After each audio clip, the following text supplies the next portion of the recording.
welcome to PlayStation Access. My name is Nathan. I'm here with Dave. Hello. Dave, this evening there was a PlayStation showcase, and we are here to zoom in on one specific announcement, which is the Knights of the Old Republic Remake.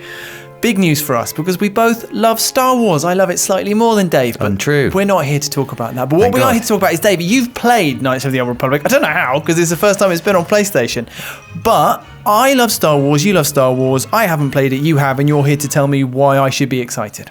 Yes, Nath, and you really should. Like, really, honestly, I'm so excited for you to play it, because I think you are going to love it. Okay. For these 6 reasons, which I have come up with extremely quickly. So some of them good that they fit into a list. Should maybe be in the same point. But the first one is the story. Okay. The story is fantastic. It is, I don't want to say too much. It's a very, very good story. It's very well written. I said a name that I'd heard in relation to the story before, and you were like, you already know too much. I didn't want you to know anything. Yeah. But let me tell you this. One of the reasons I love this game and why I think it's brilliant is because it's set 4,000 years before the original trilogy, more or less. I like that. Give or take. Get out of the way. You know, like there's a lot of Star Wars set in that time. There's a lot of characters that you know. There's a lot of narrative traffic lineage. You know, let's get away from the Skywalker saga and let's look at things that, you know, happened millennia ago.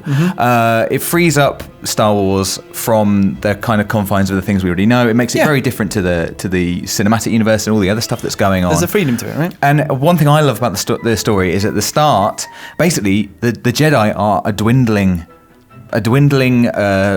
thing. Right, a group, just like in the original trilogy. I love the Jedi being sporadic, being like not this big force. Yeah. So I think it's really exciting. I know you love that too, so I'm excited for you to explore that. What I think is smart about that is I didn't know that, and it's just interesting to have identified perhaps as a group of storytellers. That was one of the things that made the original interesting, not necessarily that, you know, C-3PO's in it or whatever. Oh, cool. Yeah. The second thing is that the original game was made by BioWare. Yeah. This is BioWare from, you know, Dragon Age, from Mass Effect. Yeah. And this is renowned as one of their best games. This is like BioWare at the top of their game. One of the, you know, greatest RPGs of its kind. Yeah. In what was a golden era of RPGs, I would say. So, you know, we're talking about choices. We're talking about just incredibly well-written characters and stories. Right. We're talking about missions that will change depending on what you choose to do. Dave, there will be regrets, Nate. There will be regrets, and there will be decisions you don't even realise you're making. It's fantastic. It's really, really exciting.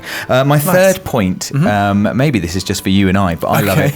It mostly takes part in the Outer Rim, which is my favourite part of the Star Wars universe. Right. The raggedy kind of, you know, lawless, bounty hunter ridden, you know. Well, and again, it's that space where you can tell a story. Yes. Maybe more easily than you can in a city you know should look different 4,000 years ago. Having said that, we will, of course, be going to Tatooine. Tatooine? You've got to go to Tatooine. That's one of the rules. But maybe more interestingly, you will also get to go to Dantooine.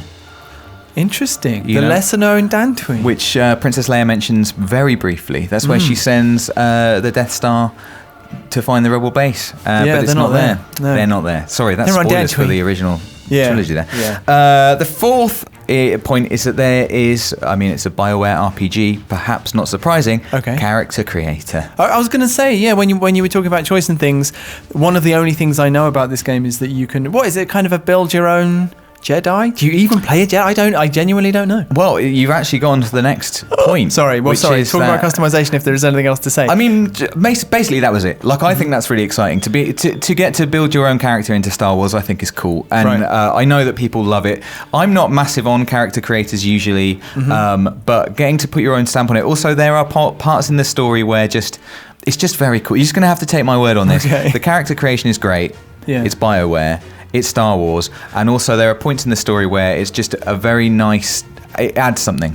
Does it add, without talking about specifics, to the role-playing element? Does it make it, because you have some character creators and it's like basically choosing a hairstyle or whatever, but there's some where it's like, I am this, I'm going to play as this person. Yeah, I really think it does. Like, you don't feel like you're not playing one story. You're not playing one set of choices. Obviously, you're playing your story and your set of choices, and the character creator absolutely plays into that, and reflects the RPG. It's very, very good. Can I choose the colour of my lightsaber?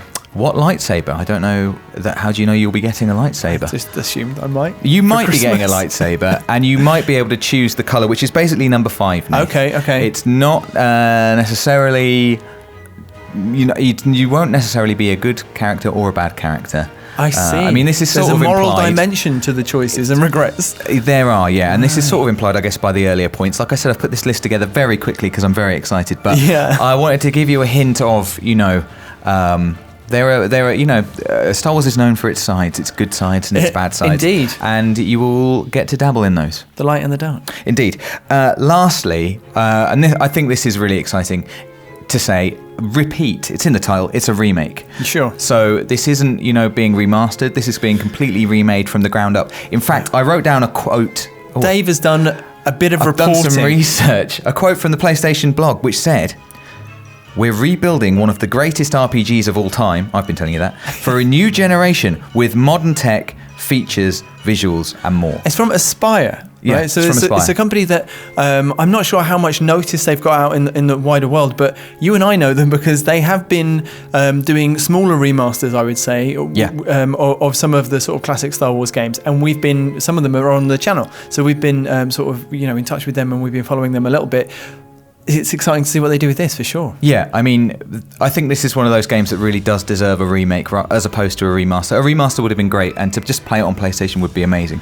But to get a remake, they said they're going to remain very true to the original, the story, but bringing it all completely up to date. All those new tech features that we expect them, the things that the PS5 can do, they're all going to be utilised in this game. I really can't wait. I'm so excited for you to find out about it.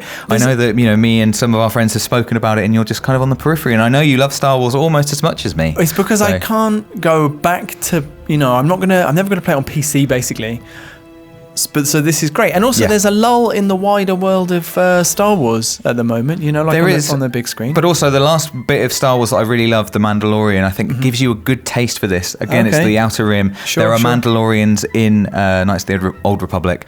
There's a lot there that actually makes it a very good time, I think, for KOTOR to be back. And a great kind of example of just getting out of the way of some of the main. I was just thinking about the last season and just realizing my point was disappearing into dust and ashes. So, but yeah, lots of the stuff that's called about the Mandalorian is stuff that isn't connected to the original trilogy. Very true. Saved it.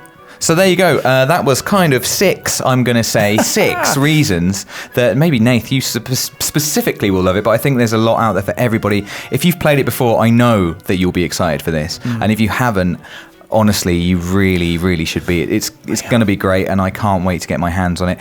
Knights of the Old Republic Remake coming to PlayStation 5 at some point. We will be playing it on the channel for sure, so keep an eye out for that. In the meantime, keep everything PlayStation Access focused so you don't miss anything from the world of PlayStation. We'll see you again soon. PlayStation